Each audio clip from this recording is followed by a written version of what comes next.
Hello ನಮಸ್ಕಾರ Darshan ಮಾತಾಡಿಪ್ಪ. Sir, ನಮ್ದು M.Com ಆಗಿದೆ, 2023 ಅಲ್ಲಿ ಆಗಿದೆ. ನಮಗೆ ಜಾಬ್ ಆಪರ್ಚುನಿಟೀಸ್ ಹೇಗಿರುತ್ತೆ? 2 ವರ್ಷ ಆಗೋಗಿದೆ ಇವ್ರದ್ದು M.Com ಆಗಿ. ಹಾ ಸರ್, ಹೌದು. ಸೊ 2 ವರ್ಷ ಆಗೋಗಿದೆ. ಏನ್ ತಯಾರಿ ಏನು ನೀವೇ ಟ್ರೈ ಮಾಡ್ಲಿಲ್ವಾ ಅಥವಾ? ಟ್ರೈ ಮಾಡಿದೆ ಸರ್ ನಾನು. ಅಂದ್ರೆ ನಮಗೆ ಎಷ್ಟೊಂದ್ ಕಡೆ ಇದು ನಿಮ್ದು PG ಆಗಿದೆ, ನಮ್ PG ತಗೊಳಲ್ಲ, ಬರೀ ಡಿಗ್ರಿ ತಗೊಂತೀವಿ ಅಂತ ಹೇಳಿದ್ರು. ಮತ್ತೆ ಇನ್ನು ಕೆಲವು ಕಡೆ ಇದು ನಾನು ಗ್ರೋತ್ ಸೆಂಟರ್ ಅಂತ ಡಾಕ್ಟರ್ ರೆಡ್ಡಿ ಫೌಂಡೇಶನ್, ಅಲ್ಲಿ ಒಂದೂವರೆ ತಿಂಗಳು ಟ್ರೈನಿಂಗ್ ಹೋಗಿದ್ದೆ. ಬೇಸಿಕ್ ಮತ್ತೆ ಟೈಪಿಂಗ್ ಎಲ್ಲ ಹೇಳ್ಕೊಟ್ರು. ಮತ್ತೆ ಅವರು 3-4 ಕಡೆ ಎಲ್ಲ ಇದ್ ಮಾಡಿದ್ರು, ರೆಫರ್ ಮಾಡಿದ್ರು. ಅಲ್ಲಿ ಅಂದ್ರೆ ನಮ್ದು ಇದು ಚೇಂಜ್ ಆಗುತ್ತೆ. ಅಂದ್ರೆ ನಮಗ್ ಸೇಲ್ಸಿಗೆ ಇದ್ ಮಾಡೋ ಅಂದ್ರೆ ಸೇಲ್ಸಿಗೆ ಅಲ್ಲೆಲ್ಲ ಬೇಡ, ನಿಮ್ದು ಫೈನಾನ್ಸ್ ಆಗಿದೆ, ಸೇಲ್ಸ್ ಬೇಡ ಅಂತ ಅವ್ರು ಇದ್ ಮಾಡಿದ್ರು. ಆಮೇಲೆ ಇನ್ನು ಕೆಲವು ಕಡೆ ನಿಮ್ದು PG ಆಗಿದೆ, ನಾವು ಬರೀ ಡಿಗ್ರಿ ತಗೊಂತೀವಿ ಅಂತ ಹೇಳಿದ್ರು. ಓಕೆ, ಕೇಳಿಸ್ಕೊಳ್ಳಿ ಸರ್ದು ಸಜೆಷನ್ ಕೇಳಿಸ್ಕೊಳ್ಳಿ ದರ್ಶನ್. ಸೊ ಇದನ್ನೇ ನೋಡಿ, ನೀವು ಇವತ್ತು ಕಾರ್ಯಕ್ರಮ ಮಾಡ್ತಿದ್ದೀರಲ್ಲ, ಪದವಿಯ ನಂತರದ ಉದ್ಯೋಗಕ್ಕೆ ತಯಾರಿ ಅಂತ ನಿಮ್ದು ಶೀರ್ಷಿಕೆ ಅಂತ ಕೊಟ್ಟಿದ್ದೀರಲ್ಲ, ಆ ಶೀರ್ಷಿಕೆಗೆ ಸರಿಯಾದ ಎಕ್ಸಾಂಪಲ್ ಇದೆ. ಆಯ್ತು, ನಿಜವಾಗ್ಲೂ ಹೇಳ್ತಾನೆ. ಯಾತಕ್ಕೆ ಅಂದ್ರೆ ನಮ್ಮಲ್ಲಿ ಇವನ್ ನನ್ನನ್ನು ಸೇರಿದಂತೆ ಅವತ್ತಿನ ದಿನದಲ್ಲಿ PUC ಆದ್ಮೇಲೆ ಏನು ಅಂದ್ರೆ ಡಿಗ್ರಿ ಒಂದು ಮಾಡ್ಕೋ ಅಂತ, ಡಿಗ್ರಿ ಒಂದು ಮಾಡ್ಕೋಕ ಅಂತ ಅಷ್ಟೇ ಹೇಳಿ. ಆ ಡಿಗ್ರಿ ಮಾಡಬೇಕಾದಾಗ ಯಾವ ಡಿಗ್ರಿ ಮಾಡಿದ್ರೆ ಯಾವ ರೀತಿಯ ಜಾಬ್ಸ್ಗೆ ಹೋಗ್ಬೋದು, ಡಿಗ್ರಿನಲ್ಲಿ ಏನೇನೇನು ತಗೊಳ್ಬೇಕು ಮತ್ತು ಏನು ಓದಬೇಕು, ಮತ್ತು ಅಲ್ಲಿ ಇಂಟರ್ವ್ಯೂಗೆ ಹೋದಾಗ ಡಿಗ್ರಿ ಸಬ್ಜೆಕ್ಟ್ಸ್ಗಳನ್ನು ಅವರು ಕೇಳ್ತಾರ ಇಂಟರ್ವ್ಯೂನಲ್ಲಿ, ಅಥವಾ ಅವ್ರದೇ ಆದ ಬೇರೆ ಆದಂಥ ಸೆಟ್ ಆಫ್ ಕ್ವಶನ್ಸ್ ಇರುತ್ತಾ, ಆ ಸೆಟ್ ಆಫ್ ಕ್ವಶನ್ಸು ನಮಗೆ ಇಲ್ಲಿ ಪಾಠವೇ ಆಗಿರೋದಿಲ್ವಾ. ಸೊ ಇದೆಲ್ಲದರ ಬಗ್ಗೆ ನಾವು ತಯಾರಿ ಮೊದಲಿಂದನೇ ಮಾಡ್ಕೊಳ್ಳೋದು ಬಹಳ ಮುಖ್ಯ ಇರುತ್ತೆ.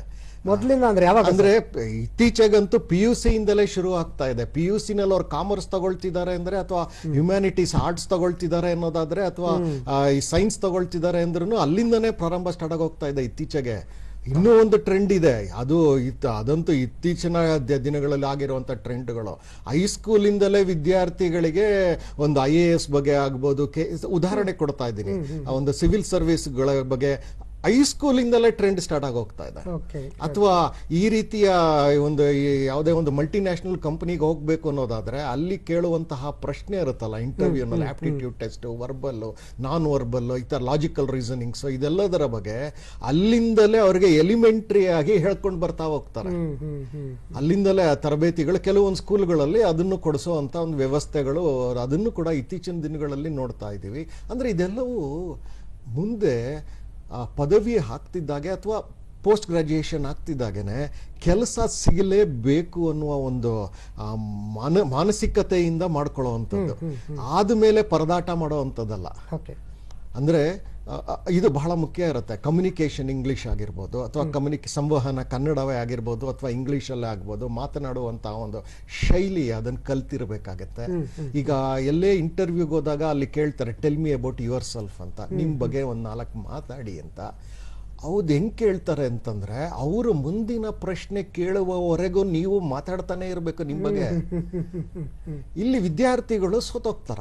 ನಿಮ್ಮ ಬಗ್ಗೆ ಹೇಳು ಅಂತಂದಾಗ, ನಾನು ಈಗ ನನ್ನನ್ನು ಕೂಡಿಸಿದ್ರೆ, ನಾನು ನಾರಾಯಣ್ ಪ್ರಸಾದ್, ನಮ್ಮ ತಂದೆ ಹೆಸರು ಅನಂತ, ನನ್ನ ತಾಯಿ ಹೆಸರು ಅನಸೂಯ, ನನ್ನ ತಮ್ಮನ ಹೆಸರು ವೆಂಕಟಕೃಷ್ಣ, ನನ್ನ ತಂಗಿಯ ಹೆಸರು ಹೀಗೆ ಸುನೀತ್, ಹೀಗೆ ಹೇಳ್ಕೊಂಡು ನಾನು ಅಷ್ಟೇ ನಿಂತೋಯ್ತು, ಮುಂದಿಲ್ಲ.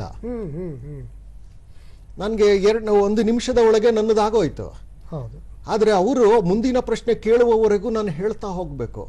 ಇದನ್ನ ಈ ಡಿಗ್ರಿನಲ್ಲಿ ಇವರು ಅಭ್ಯಾಸ ಮಾಡ್ಕೊಂಡ್ಬಿಡ್ಬೇಕು. ಅಂದರೆ ಏನೇನು ಹೇಳಬೇಕಾಗತ್ತೆ, ನಾನು ಈಗ ಪ್ರತಿ ಸೆಮಿಸ್ಟ್ರಲ್ಲೂ ಪ್ರಾಜೆಕ್ಟ್ಸ್ಗಳು ಕೊಟ್ಟಿರ್ತಾರೆ, ಅಸೈನ್ಮೆಂಟ್ಸ್ಗಳು ಕೊಟ್ಟಿರ್ತಾರೆ. ಈ ಅಸೈನ್ಮೆಂಟ್ಸ್ಗಳನ್ನೆಲ್ಲ ಇವರು ಮಾಡಿರ್ತಾರೆ. ಅರ್ಥವಾಯ್ತಲ್ಲ? ಆ ಅಸೈನ್ಮೆಂಟ್ಸ್ ಬರಬೇಕು, ಹೇಳಬೇಕು.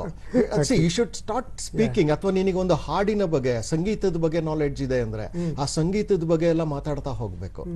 ಅವರು ಹೀಗೆ ಕೇಳ್ತಿರಲ್ಲ ನಿಮ್ಗೆ, ಟೆಲ್ ಮಿ ಅಬೌಟ್ ನಿನ್ನ ಬಗ್ಗೆ, ನಿನ್ಗೆ ಏನೇನು ಗೊತ್ತು, ಏನೇನು ವಿಚಾರಗಳು ಗೊತ್ತು, ಅದ್ರ ಬಗ್ಗೆ ಎಲ್ಲ ಮಾತಾಡ್ತಾ ಇರುವಂತ ನೀನು. They want to see your communication, how you communicate ಅಂತ ಹೇಳಿ.